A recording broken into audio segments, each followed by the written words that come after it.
I mentioned in my remarks earlier how impressed I was with his talk at DSA's National Convention and with his book, The S Word. I think you're going to be delighted to hear what he has to say tonight. So, brothers and sisters, John Nichols, correspondent for The Nation.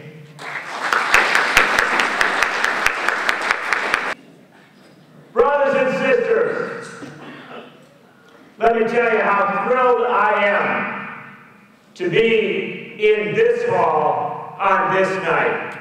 I've been here before, back in 1990, when I toured the United States with Nelson Mandela after he was freed from Robben Island. Nelson Mandela was asked to address the United States Congress. He was invited to Wall Street. Nelson Mandela was invited to Wall Street to go to the stock market. He was invited to all the great locations in the United States. But Nelson Mandela insisted, that he come to Dearborn, Michigan, and that he meet the members of United Auto Workers Local 600. Because UAW Local 600 had stood up before almost any union in the world and said, end the crime of apartheid. And they heard it on Robben Island in the 1960s. When Mandela was freed in 1990, he came here to Dearborn, Michigan, because this is what trade unionism is about. International solidarity, standing with those who are oppressed and never forgetting them. This is a great union local, and I am so very proud to be here tonight.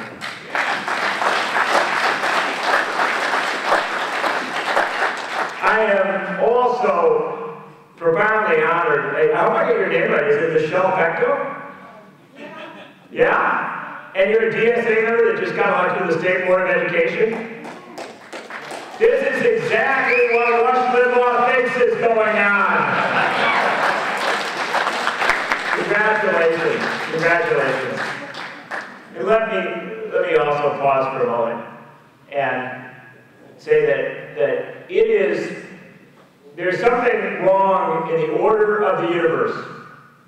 There's something profoundly amiss in the alignment of the stars. That John Nichols would stand at a podium when the greatest member of the United States Congress in my lifetime is sitting at a table in the back of the room. Ladies and gentlemen, please rise to honor Congressman John Conyers, our champion for single-payer health care for all, our champion for jobs for all, our champion for a and just United States of America, John Conyers.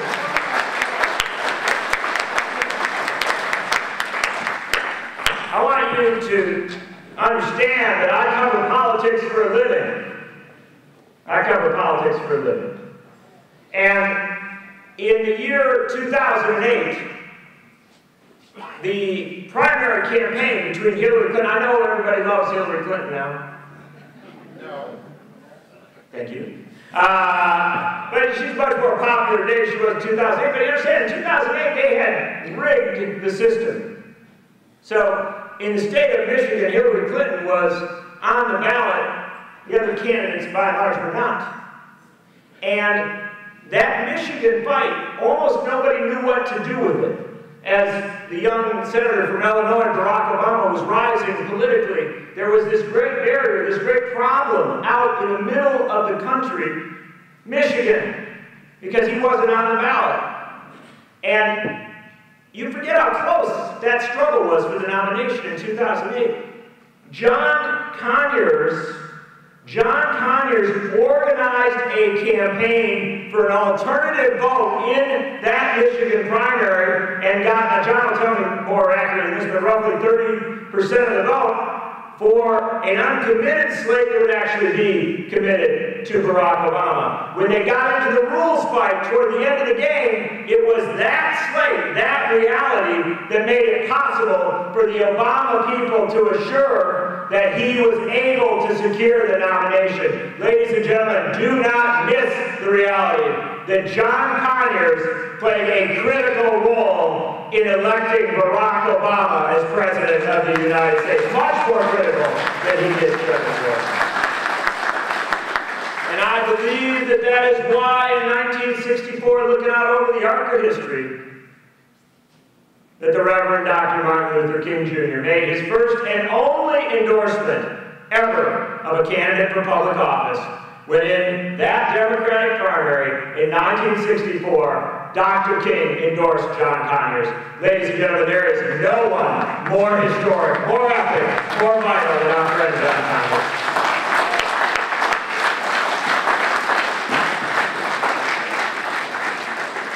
So Conyers, you owe me.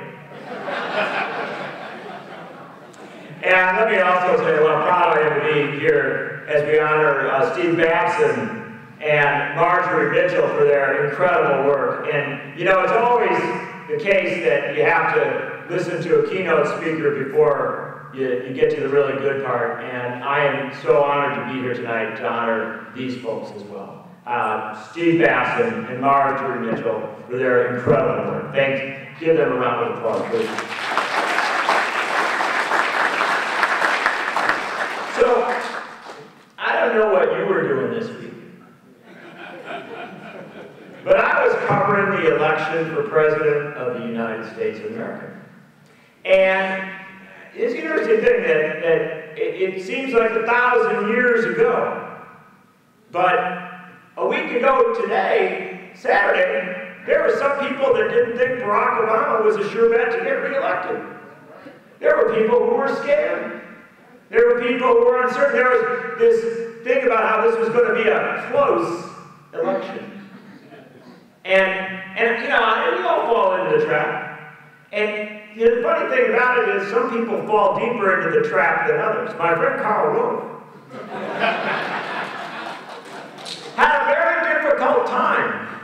Now, this is the terrible thing about it. On Tuesday night, I was down in Toledo at the Teamsters Hall. We were broadcasting on MSNBC. I suggested a crazy concept for MSNBC. I said, instead of going to a political party hall, instead of going to where all the pundits are, why don't we take a camera and go and broadcast from a union hall where the people who are actually re-electing the president are going to be? We went down to Toledo, Ohio.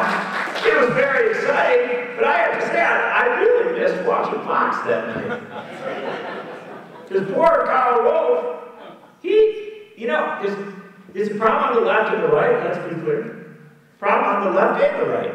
Sometimes we can talk ourselves into things. We believe things, because everybody we know is saying it. Why, I bet you everybody at this front table, you say, socialism's not that bad idea. Why, socialism could probably win a referendum at this front table. And you see, when you keep talking to yourselves too much, you can convince yourselves that everybody else believes the same thing. Well, that's what happened to Karl Rove. He's sitting there on Tuesday night, they declare Ohio for Barack Obama, and Karl Rove said, well, that's wrong. So that cannot be the case. The state of Ohio cannot have voted for Barack Hussein Obama. And he then, of course, because it's nice to know that in this ever-changing, rapidly evolving world, some things stay the same. Karl Rove thought something was wrong, so he sent a woman to go and check on it, Megan Kelly. So she got sent down the hallway to go check on whether the numbers were wrong. But here's the interesting thing about it. Here's the interesting thing. Everybody's like, wow, how could Karl Rove be such a fool? How could he make such a fool of himself? Well, actually, it was experience and practice. Because in the year 2000, Karl Rove said that the results that showed Al Gore won Florida and the presidency were wrong, and he got a Supreme Court to go along with him and steal the presidency from the American people. So this is not the first time he tried And we learned only one lesson in 2000. We learned one lesson, and it was a good one. If you want to beat Karl Rove, you can't win small. You got to win big enough so he can't steal it from you.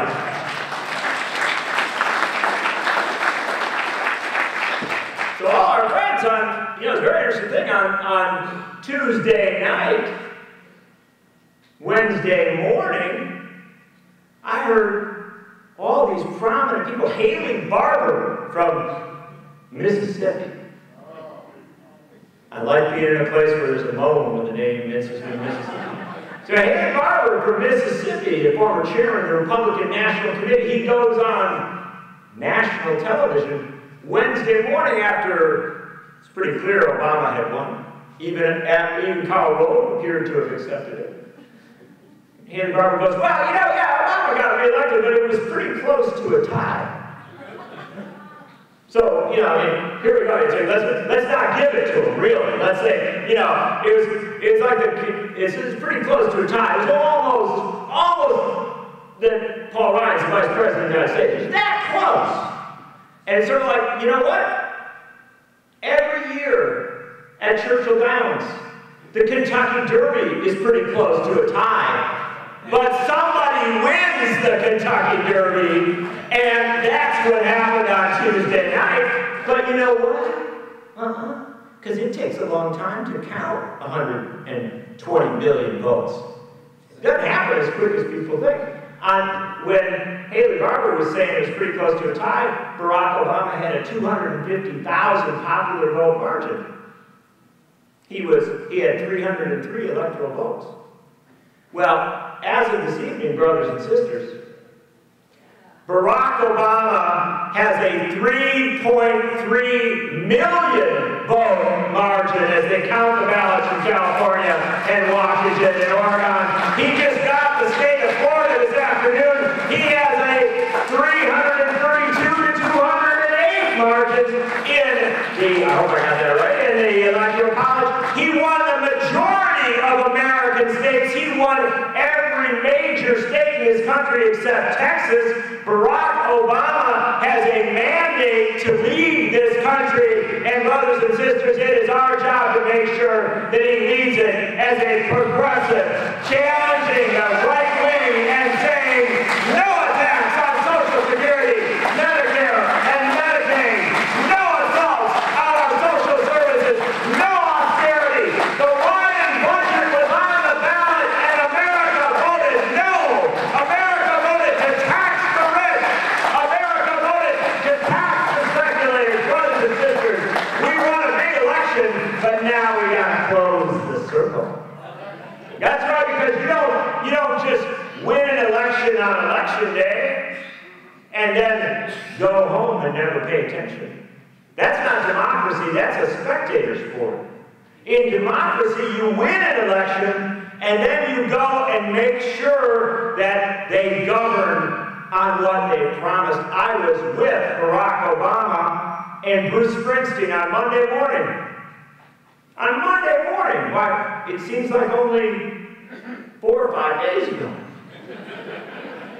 And I didn't hear oh, we gotta compromise. I didn't hear oh, we gotta work with John Boehner. I didn't hear oh, we gotta make nice with Mitch McConnell, who said his only goal was to make the first term a failure. No. What I heard on Monday morning from Barack Obama was an outline for a just and fair America. An America that does not go down the austerity avenue, but goes down the economic justice avenue. And that's the critical fight we're going to have in the next few days. It's the fight we always have. We elect somebody. We elect them and they're saying such good things the day before the election. And I believe they're even good people. But boy, after that election, they get out to Washington, the place where good ideas go to die. And they get surrounded by all these people saying, oh, I know what you told the people in Michigan. I know what you told the people in Ohio. I know what you told the people in Wisconsin. I know they voted for you to do that, but we're broke. Oh, we got no money. Oh, well, of course there's money for war. And if you want to have tax cuts for the richest people in the world, there's more than enough money for that. Because you know what? You can never be too rich. And if you need to give a tax break to a corporation to shut a factory in the United States and move it overseas, there's always money for that. But there's never quite enough money to keep the promises to the American people, to keep the promises you got elected on. Now, I happen to believe Barack Obama wants to keep his promises. I really do. But I also happen to believe that he will be surrounded by an awful lot of folks who tell him he can't afford to do so. And that is why a group like DSA is so important. And that's why I'm so excited to be with you folks tonight. I want to talk to you for a few minutes about history here. Because history matters in understanding the present. And it matters to understand that the ideas that our dear friend here outlined in his conversation just a few minutes ago are not radical ideas. Now, Robinson out there, he's a radical. It's uncomfortable sitting next to him. But the fact of the matter is, these ideas that were outlined up here, healthcare for all, education for all, a just and fair society, these are not foreign ideas. These are American ideas. These are ideas rooted in our history. And these are ideas that have been advanced throughout the last 230 years of American history by identified and active socialists. Because socialism is a part of American history. It is not something imported from someplace else. It is something present in our history of this republic. Now, I wrote this book called The S Word. And people said to me, well, you know, why do you want to go talking about socialism? Why do you want to mention the S word? Because the S word, well, it's scary. People don't like the S word. Sarah Palin doesn't like the S word. Actually, the thing that inspired me to write the book was my dear friend Sarah Palin. I've been to Alaska. I have been to Wasilla, which has a fine coffee shop, by the way. And Sarah Palin, my real inspiration to do the book was an interview in 2009 where Sarah Palin was appearing on Sean Hannity's TV show. Now, I'm sure most of you saw it, so I won't repeat all the details. But Sarah Palin goes on Sean Hannity's TV show, and they're talking about Obama. And their theme was, Obama is a socialist. Now, I, of course, perked up. I was excited. I covered Obama for years. I had missed this aspect of the man. But I'm willing to, take that in. And so they're talking, they're going to establish that Barack Obama is a socialist. And they're going on and all sorts of things. And finally, they focus in on the real crisis. And Sean Hannity goes, well, what's really bothering you about Obama? He says, he's taking away our freedom. He says, how is he taking away our freedom? Well, they're going to require mandatory weatherization. That's right. They're going to weatherize our windows, so that they're going to try to make sure that the cold doesn't get into our houses. And they're going to require us to buy certain size windows that actually fit where the window is supposed to be so the cold doesn't come in. Right? I'm not kidding. They were talking about it. And Hannity goes to Sarah Palin. Mandatory weatherization. What do you think about that? What is that? And Sarah Palin goes, I'm not making this up. She goes in, she leans into the microphone. She goes, socialism. That's right. A well-fitted window. You're 2 steps away from Stalin. It's right there. And I heard that, and I thought, I'm going to go and listen to all these tapes of Hannity and all these tapes of Glenn Beck. I do it so you don't have to. Talking about socialism. And you know what? They talk about socialism all the time. And it turns out just about everybody, from moderate Republicans on, are socialists. So it's your work is done. In fact, I asked a friend of mine, she was an old active socialist, a Milwaukee socialist. She'd been active in the party there for the better part of 70 years. And I said to her, well, what do you think about all this talk about Obama being a socialist? And she said, well, I spent my lifetime advocating for social democracy, and I kind of thought when we got in charge it would be better. But this became a big part of their meeting. And instead of running from it and being afraid of it, I thought, no. The answer is to say, okay, let's go there.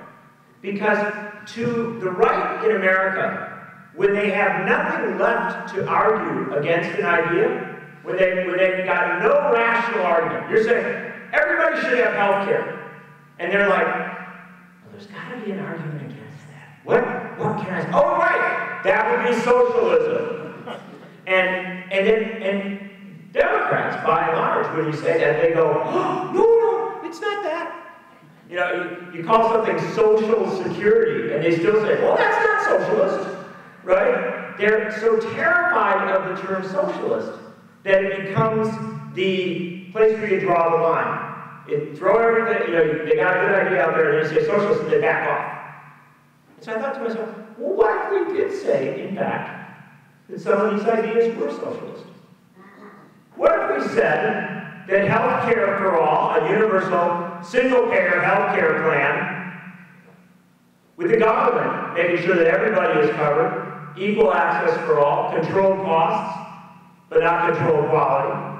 What if we said that is, indeed, a social democratic idea? It's an idea that social democracies around the world have implemented, and it's one of the reasons why people who live in social democracies around the world now have longer lifespans than Americans because we didn't implement that social democratic idea. What if we said that sometimes there are social democratic and socialist ideas that actually have value, that might be useful?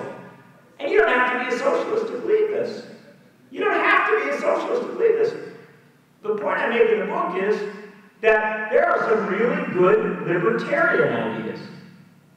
I don't include public education, getting rid of public education on the list, but there are some really good libertarian ideas.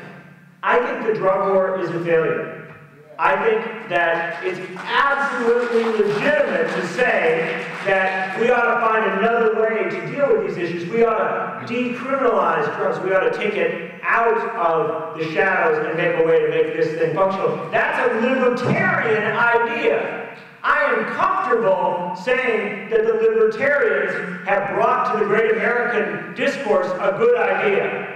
But I will also say that the idea that Norman Thomas and Eugene Victor Debs advocated for, which is a national pension for the elderly so that no one goes without food and shelter in the last years of their lives, something they called Social Security, might actually have roots in the socialist movement, and that's not a bad thing. A libertarian idea can be good, but so too can a socialist or social democratic idea. When we make that circle in America, we start to become a functional country because we say, we will take a good idea where it comes from, and we won't let you tell us. We won't let you tell us to throw it away just because you called it socialist. That's where we begin to shift the debate in this country. I can tell you this. Why is Bernie Sanders so successful? Why was he the first senator declared re-elected on Tuesday night? Why did he win with 71% of the vote? Why did he carry every county in Vermont, including the most Republican counties? Why did he do it without buying a single television ad? Why did the former governor of Vermont get too scared of him to even run against against it even when Karl Rove was saying he'd give them all the money in the world. Why is Bernie Sanders so successful? Because Bernie Sanders starts by saying he's a socialist, and they got nothing to attack him on after that.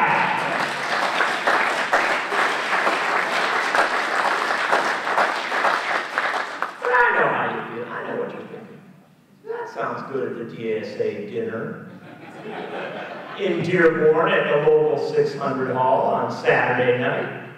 But you can't take that out to America, because America's got no taste for these ideas. See, we were founded back in 1776 by free market capitalists, readers of Milton Friedman, who had studied all the economic systems of the world and decided that we want to create a free market capitalist republic here in the United States, and we want to have none of those European ideas like socialism, because that's a foreign idea. America doesn't have any of that. That's not our nature as a country, except for one thing. The guy who called the United States into being, Tom Paine, with his fabulous book, Common Sense, his great book after that, The American Crisis. You know, Thomas Paine didn't stop writing in 1776 after he called the American Revolution into being. He didn't stop writing in 1777 when they read his pamphlet at Valley Forge. He kept writing for decades after that. The last pamphlet that Thomas Paine wrote was titled Agrarian Justice. And the argument that Thomas Paine made in the last pamphlet of his life, the great pamphleteer of the American Revolution, the great voice of the American Revolution, the great American patriot, Thomas Paine, the last pamphlet that he wrote called for the seizing of land from the rich and the redistribution of that land to the poor. And he called for taxing the rich and creating a system of guaranteed pensions for the elderly, guaranteed health care for those who are sick, and taking money from the wealthy and giving a stake to every American who turned 21 on the argument that if you didn't do that, if you didn't take money from the rich and make sure that the poor had a bit of money to start their working life with, then you would create an unequal feudal system where the rich would always be rich and the poor would always be poor. And Thomas Paine said, we didn't fight the American Revolution to implement a European colonial feudal system. We fought to be different in America. We thought to be just and equal and have everyone have a fair share of the American promise. That was Thomas Paine writing in the 1790s. And you think, well, okay, so there's one outlier. That's cool. But here's the interesting thing. Dr. Green mentioned that, in the book I talk a little bit about the Republican Party. Now we have a little, you guys are Michigan folks, and I understand there is in fact a difference of opinion on whether the Republican Party was founded in Michigan or in Wisconsin. I'm from Wisconsin, so it was founded in Wisconsin. You people claim Jackson, Michigan, that's okay. But you know what the interesting thing is? At that meeting in Ripon, Wisconsin, which, by the way, if you go to, this is a wonderful thing, if you go to the Republican, I know they're going to change it at some point, so I hate to even mention it publicly. If you go to the Republican Senate caucus, they have a little history of the Republican Party there. So the Republican Party was founded in 1854 in Ripon, Wisconsin, at a meeting called by Alva Bobay, B-O-B-A-Y. And you're like, oh, I wonder who Alva Bobay was. Well, he was the leader, before he moved to Ripon, Wisconsin, he was the leader of the Vote Yourself a Farm movement. And this was a national movement that called for working class people to organize and to vote for the redistribution of land and the wealth. Alva Bobay had come out of the Working Men's Party of New York City in the 1820s and 1830s, and then had been closely associated with Horace Greeley in over 20 years of advancing socialist ideas in the United States of America. The founders of the Republican Party were socialists. And they had a pretty good idea. They wanted to end the original sin of the American experiment, slavery. And so some people think that's all they were about. And that's, you know what, that's enough for me. I would be willing, even now, even when they would nominate a Mitt Romney for President of the United States, and a Paul Ryan for Vice President of the United States, I still can't damn them. Because the party founded to end slavery, that's a good thing in my book. I like that. I like that reality. And I like something else. You know, the young man they elected president in 1860 came out of Illinois. He served in the U.S. Congress with Horace Greeley. Horace Greeley edited the New York Tribune. It's a newspaper distributed, it's like the Nation magazine of its day. It was distributed across the United States. Everybody subscribed to it. Abe Lincoln, when he was a postmaster, he didn't have enough money to subscribe, so as a young man, when the paper came in, he would read it before he delivered it. Your postal workers still do that. And so, that's why all the postal workers are great nation leaders. It's a fabulous thing. But Abe Lincoln used to read Horace Greeley's New York Tribune. Now, here's an interesting thing about Horace Greeley. In 1848, when they had the great revolutions of Europe, Horace Greeley sent Charles Dana, his young editor, over to Europe to cover the revolutions. And Greeley said to Dana, I want you to hire somebody to be our European correspondent. I want you to hire some young writer who's really got it, who really knows what's going on. Charles Dana came back and became the editor of the Tribune. And the guy he hired, who began writing in 1849, was a gentleman named Karl Marx. And Marx was the European correspondent for the New York Tribune, the main newspaper, favorite newspaper of Republicans, from 1849 into the 1860s. Abraham Lincoln read the New York Times, or read the New York Tribune every week it came in its weekly national edition. He would regularly write letters to the editor of the paper commenting on articles. So I went back and I said, okay, well, let's see. I mean, is it possible that Lincoln read Marx? Well, when they had the Hungarian Revolution, Marx wrote a long article about it. Big, long article about it. And then I went back through the Lincoln papers.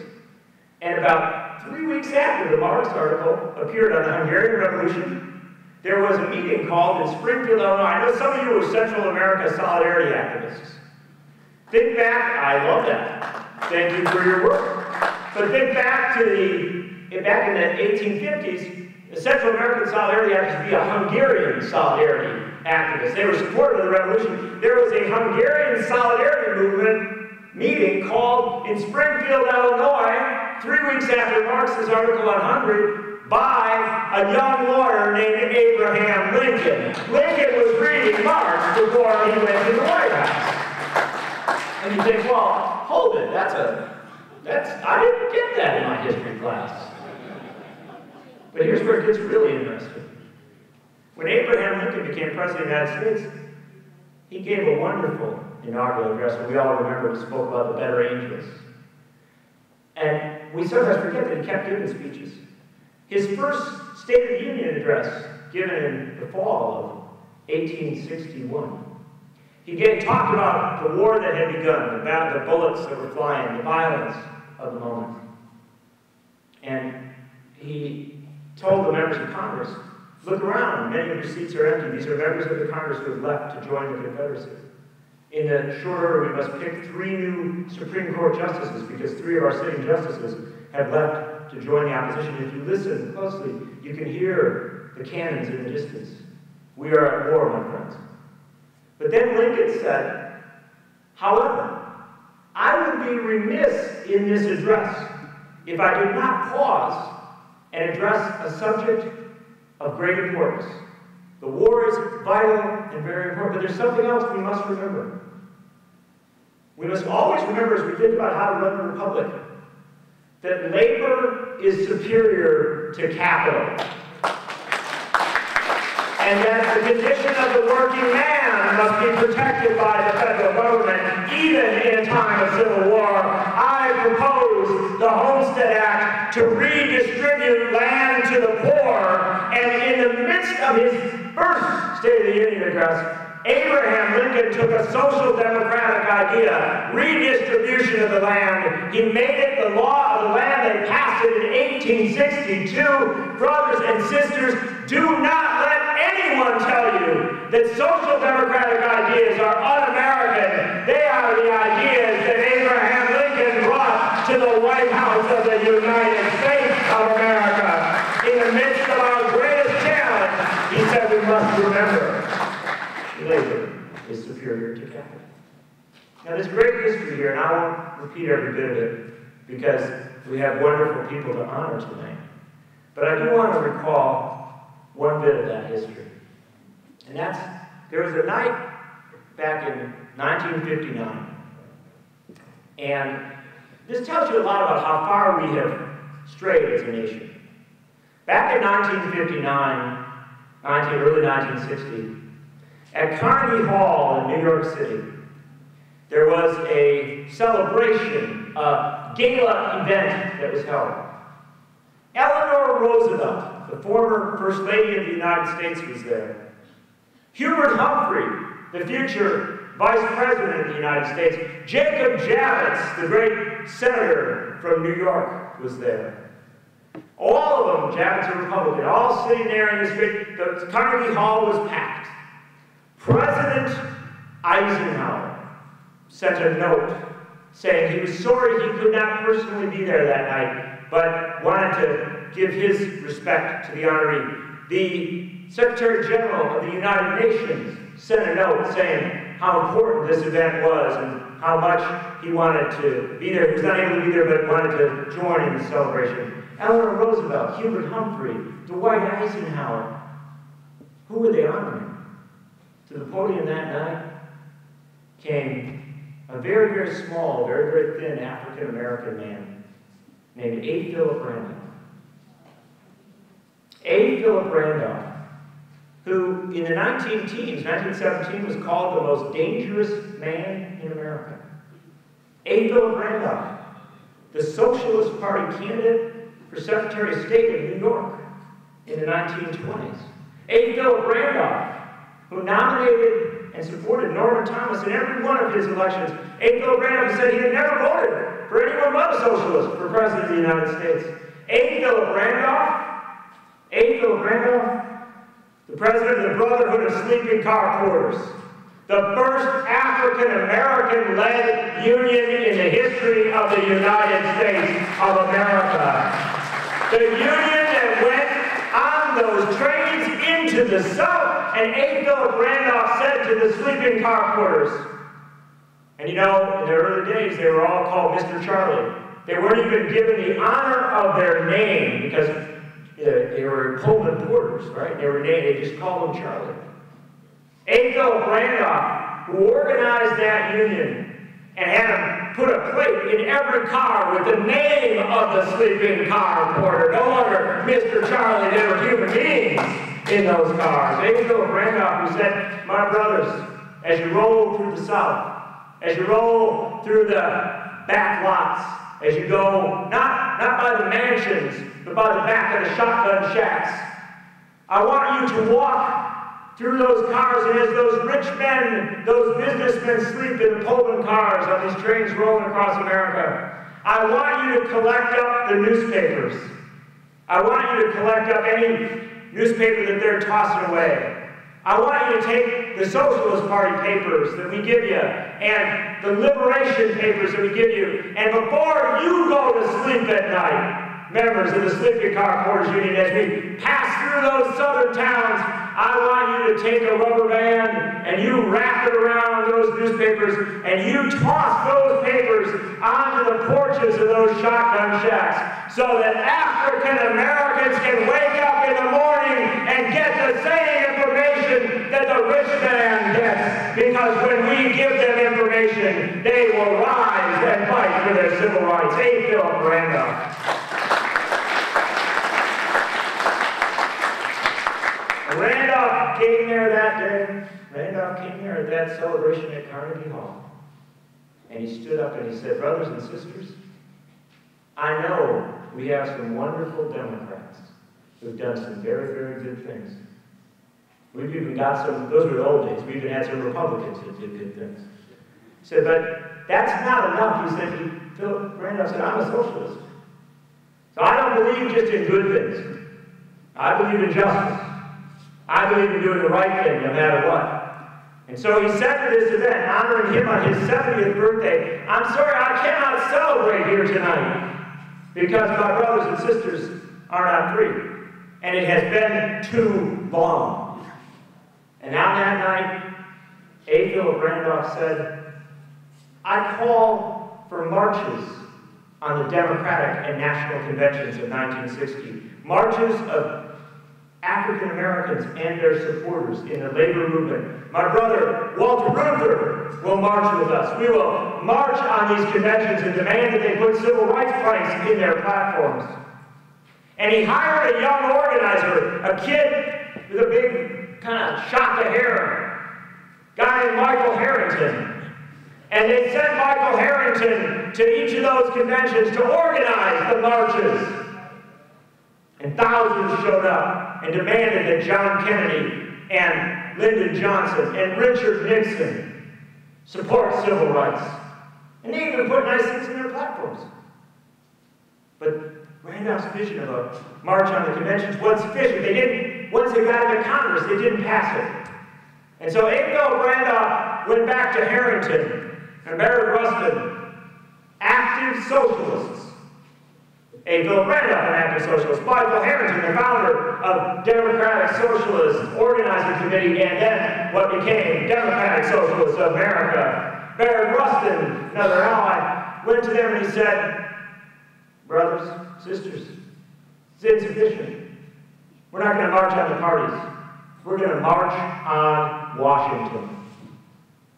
And A. Philip Randolph called up the young man he had mentored, the young pastor he had mentored down in Alabama, Martin King.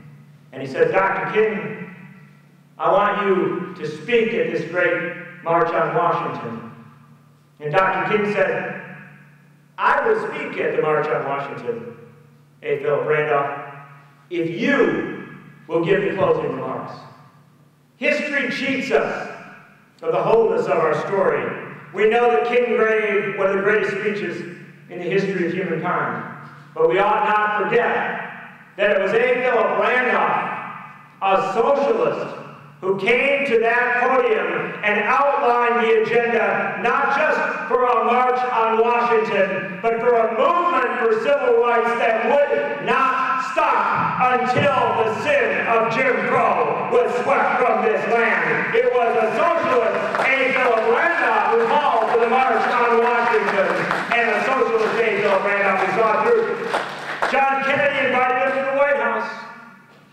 He invited them to the White House. They had sandwiches after the march. Randolph and King. Kennedy was killed a few months later. But his successor, Lyndon Johnson,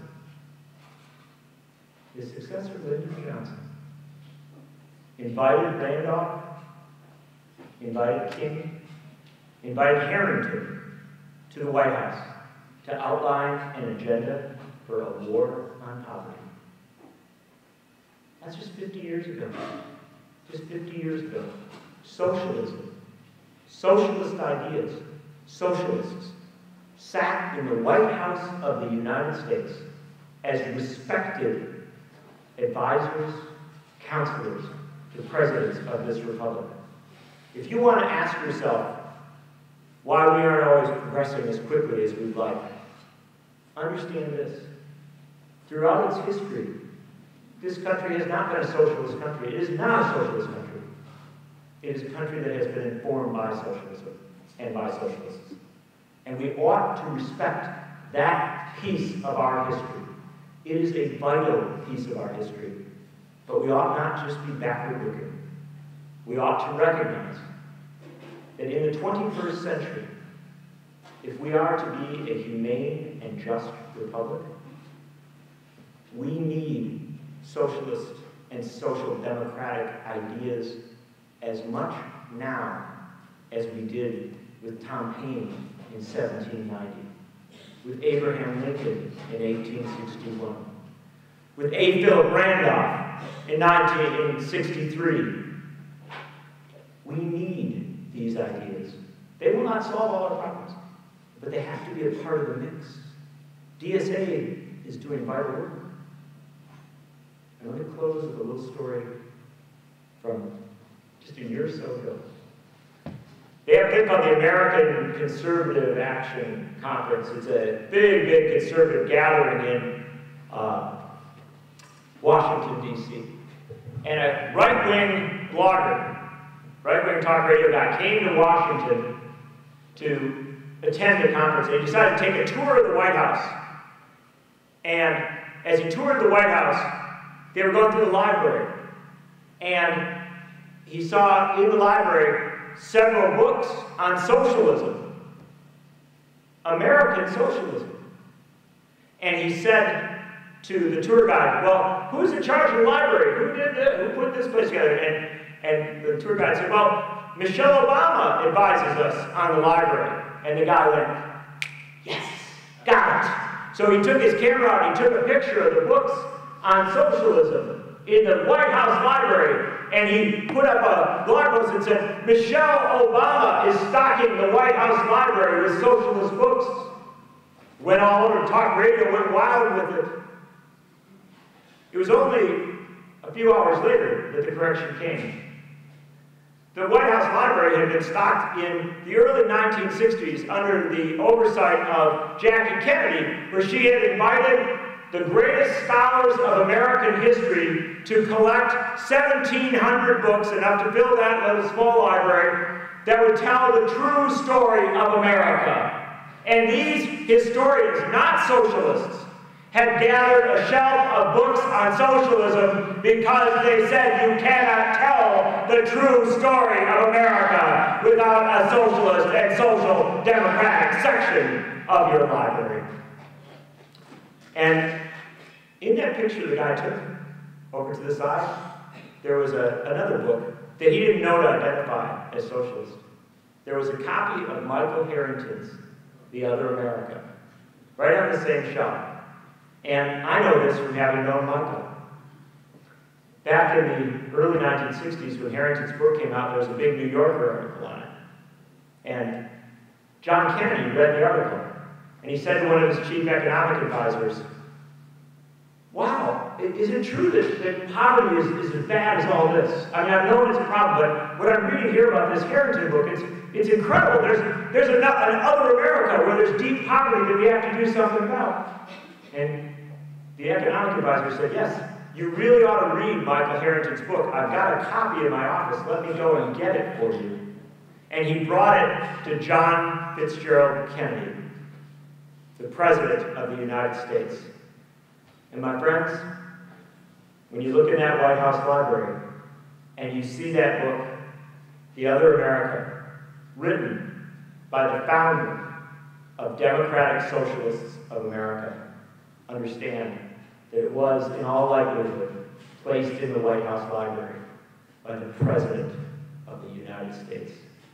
Socialism is a part of American history, a vital and rich part, and you carry forward an arc from Michael Harrington into the 21st century. Thank you so very much for having me here tonight. It has been an immense pleasure to be with Detroit DSA, with my friend John Conyers, and with all of these great campaigns. Thank you so very much.